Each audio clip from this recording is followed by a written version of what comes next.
Gaza के Rafa शहर के हर कोने में त्राही त्राही मची हुई है।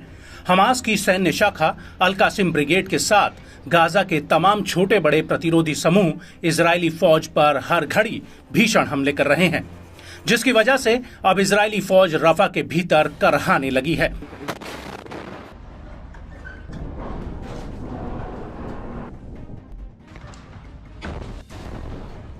और अब ऐसा लगता है कि गाजा से हमास का नामो निशान मिटाना इजरायली सेना के लिए एक सपना ही रह जाएगा।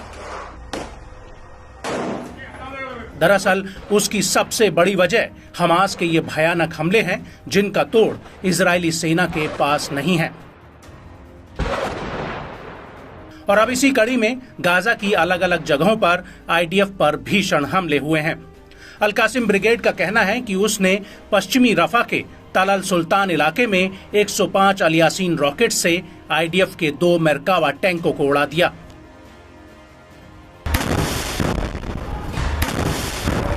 और इसी इलाके में अल कासिम ने आईडीएफ के एक हेडक्वार्टर पर भी बमबारी की है। और इसी दौरान दक्षिण पूर्व और दक्षिण पश्चिम में तैनात इजरायली फौजियों पर भी आग के गोले बरसाए गए हैं। रिपोर्ट्स के मुताबिक इन तीनों ही हमलों में आईडीएफ को तगड़ा नुकसान हुआ है।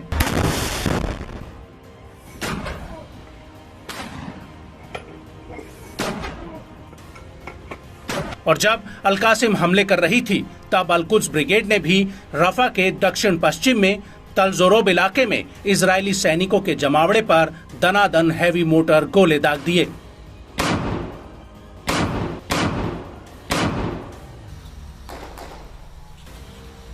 इन हमलों के बीच अल कुद्स का कहना है कि उसने रफा के पश्चिम में करेम अबू सलेम मिलिट्री चौकी पर भी अबाबिल गोले दागे हैं।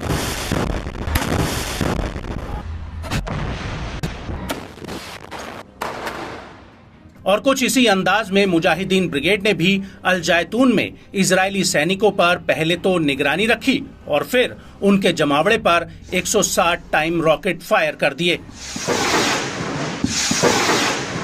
इसका एक वीडियो भी सामने आया है, जिसमें आईडीएफ के कुछ सैन्य वाहन जाते हुए दिख रहे हैं, जिन पर मुजाहिदीन ब्रिगेड रॉकेट फायर कर देती है।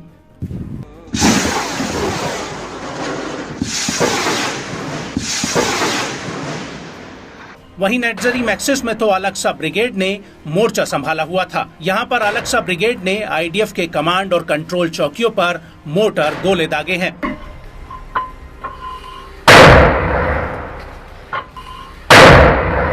वहीं अल जैतून में अबू अली मुस्तफा ब्रिगेड ने भी एक बड़ा हमला किया है, जिसका भी एक वीडियो सामने आया है। वीडियो में दिख रहा है कि मुस्तफा ब्रिगेड के लड़ाके आईडीएफ पर 60 mm कैलिबर मोर्टार गोले फायर कर रहे हैं। मुस्तफा ब्रिगेड ने यह हमला ओमार अल कासिम फोर्स के साथ मिलकर किया है।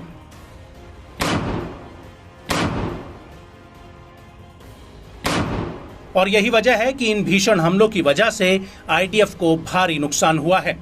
इजरायली मीडिया रिपोर्ट्स के मुताबिक पिछले 24 घंटों में गाजा के अलग अलग हिस्सों में इजरायली सेना के 16 जवान घायल हुए हैं।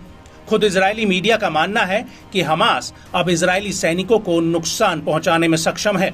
और इसी वजह से ऐसी खबरें आ रही हैं कि दक्षिणी रफा में अल कासिम ब्रिगेड का सफाया करने में आईडीएफ को बड़ी दिक्कत आ रही है।